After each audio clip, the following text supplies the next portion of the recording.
धान के कल्लों को किस प्रकार से हम बढ़ा सकते हैं। काफ़ी सारे हमारे किसानों के सवाल है कि धान की फसल में क्या हम एनपीके 19-19 का प्रयोग करके कल्लों की संख्या को बढ़ा सकते हैं, या जो पीजीआर टॉनिक आते हैं जिसको हम प्लांट ग्रोथ रेगुलेटर बोलते हैं, क्या हम उनका प्रयोग कर सकते हैं और कौन सी अवस्था में करेंगे जब हमें कल्लों की संख्या अधिक ले सकते हैं। और धान की फसल में अगर पीलापन आपको देखने को मिल रहा है तो उसको हम किस प्रकार से खत्म कर सकते हैं। क्या हम पीजीआर टॉनिक का प्रयोग करें, क्या हम एनपीके 19-19 का प्रयोग करें।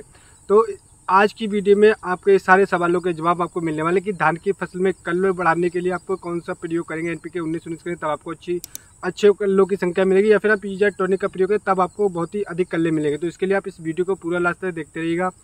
अगर आपने हमारे वीडियो को लास्ट तक देखा तो आप संपूर्ण जानकारी ले लें कि आपको कौन से चीज़ का प्रयोग करना है जिससे आप कल्लों की संख्या को बढ़ा सकें। अगर आपने अभी तक हमारे चैनल को सब्सक्राइब नहीं किया तो फटाफट से हमारे चैनल को सब्सक्राइब किया। तो आइए हम शुरू करते हैं।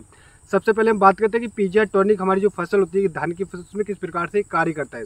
तो दोस्तों मैं आपको बताना चाहूँगा, जो पीजीआर टॉनिक होते हैं, जो प्लांट ग्रोथ रेगुलेटर, जो हमारी जो फसल हमारी जो ज़मीन होती है उसमें जो पोषक तत्व पड़े होते हैं उनको ये एक्टिव करता है, और हमारे जो धान के पौधे होते हैं और धान की जो फसल होती है उनको सही प्रकार से आहार देने में सहायक करता है। यानी कि और दूसरा कार्य ये करता है कि इनकी प्लांट की ग्रोथ बढ़ाने में, यानी कि जो पौधे होते हैं उनकी ग्रोथ को बढ़ाने में काफ़ी ज़्यादा सहायता करता है। ओवरऑल ये इनका काम होता है कि हमारी जो पौधा होता है जो उनकी ग्रोथ को बढ़ाने में काफ़ी ज़्यादा सहायता करता है, और जो हमारे पोषक तत्व हमारी ज़मीन में पड़े होते हैं उनको रीएक्टिवेट करता है, और जो पौधे जिससे वो अपना भोजन बना के और आगे प्लांट को डाइवर्ट करते हैं, जिससे हमारी पौधे में अच्छी बढ़वार देखने को मिलती है। लेकिन अगर आप एनपीके की हम बात करते हैं, एनपीके 19-19 में दोस्तों देखा गया कि एनपीके 19 में आपको 19% नाइट्रोजन, 19% फास्फोरस और 19% पोटेशियम मिलेगा, जो कि हमारी ज़मीन की जो धान की जो फसल होती है, अगर हमारी ज़मीन में किसी भी पोषक तत्व की कमी पाई जाती है जैसे कि नाइट्रोजन की या फास्फोरस की, पोटेशियम, इन तीनों में से किसी एक चीज़ की कमी होती है तो हमारी धान की फसल पीली आपको देखने को मिलेगी। दूसरा, उनका विकास रुक जाएगा, और तीसरा, कल्लों की संख्या बहुत ही कम आपको देखने को मिलेगी।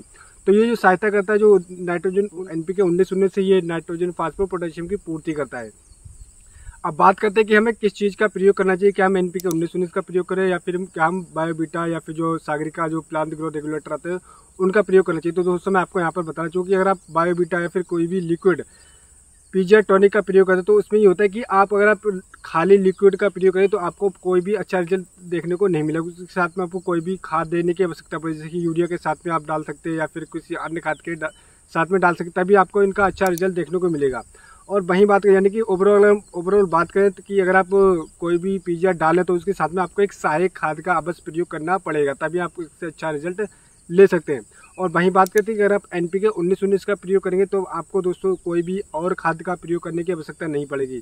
जैसे कि अगर आप बायोबीटा या फिर सागरिका जो पीजीआर डालते हैं उसमें कोई अन्य खाद की आवश्यकता पड़ रही थी आपको डालने की, लेकिन जब आप एनपीके 19-19 का प्रयोग करेंगे तो आपको कोई भी अन्य एक्स्ट्रा खाद डालने की आवश्यकता बिल्कुल भी नहीं है।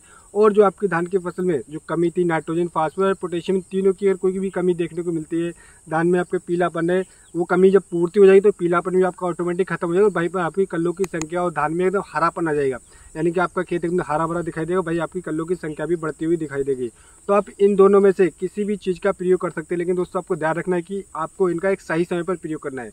एनपीके 19-19 की अगर बात करें तो इसकी जो क्या मात्रा रखना है, तो दोस्तों मैं आपको बताना चाहूँगा एनपीके 19-19 का जो प्रयोग करने का सही समय है रोपाई के 1 हफ्ते यानी कि 8 से 10 दिन के बाद में, और लास्ट 25 दिन तक अगर आप एनपीके 19-19 का प्रयोग कर देते हैं तो अब आपको बेहद शानदार रिकार्डों से आप रिजल्ट ले सकते हैं, क्योंकि एक सही समय पीरियड होता है। इस समय पर ही हमारी ज़मीन में नाइट्रोजन, फास्फोरस, किसी भी चीज़ की कमी पाई जाती है। तो आप एनपीके 19-19 का प्रयोग कर सकते हैं जब आपकी रोपाई होती है उसके 1 वीक के बाद लास्ट 25 दिन तक कर सकते हैं। डोज की अगर हम बात करें तो दोस्तों आपको 1 एकड़ में 1 किलोग्राम एनपीके वाटर सोलेबल लेके आना है और इसका स्प्रे कर देना है। वहीं बात करते हैं कि जो आप पीजीआर टॉनिक का अन्य प्रयोग करें तो इनका एक तो कॉस्ट काफ़ी ज़्यादा महंगी पड़ती है। वहीं अगर आप एनपीके 19-19 की बात करें तो आपको कॉस्ट बहुत ही कम पड़ेगी, यानी कि एक कंफर्टेबल प्राइस में आप बेहद अच्छा रिजल्ट ले सकते हैं धान की फसल से, और धान की फसल से कल्ले भी बढ़ा सकते हैं। तो दोस्तों आप अपने हिसाब से देखिए कि आपकी रिक्वायरमेंट के हिसाब से देखिए कि आपको कौन सा अच्छा लगा, तो आप या फिर एनपीके 19-19 का प्रयोग कर सकते हैं, नहीं तो आप सागरिका, बायोबीटा जो भी पीजीआर टॉनिक आते हैं उनका स्प्रे कर सकते हैं।